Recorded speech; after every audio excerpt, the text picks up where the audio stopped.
So today, we will work on the setTimeout function. The setTimeout function runs a block of code or a function after waiting for a specified time. The setTimeout function requires a function which is a callback function and a delay in milliseconds. Now, we will create a simple app where the content will be visible after 3 seconds. To work on this app, please open this project I have added in my GitHub account. I have shared the link in the description below. Once you open the link, click Code and click Download Zip to download them on your computer. You can then open the project in your code editor. I'm using VS Code for this tutorial. Open the folder setTimeout function and you will see 3 files over there: index.html, script.js, and style.css. In index.html, you will see the h1 tag with title welcome. Then we have a div with ID content and some text.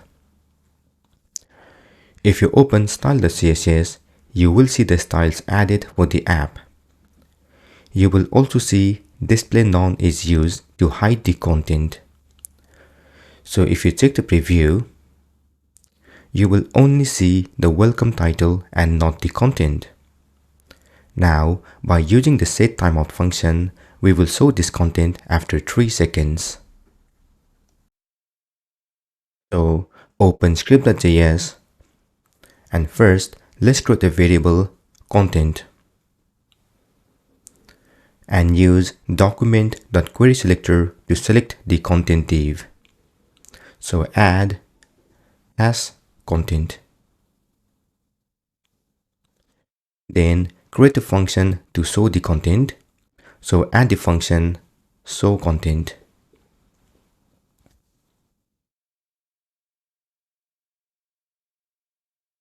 Inside the function, add content.style.display equals block.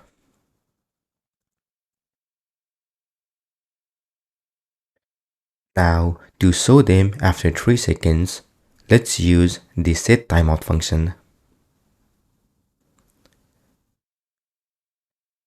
Add showContent function, and since we want to show them after 3 seconds, add 3000.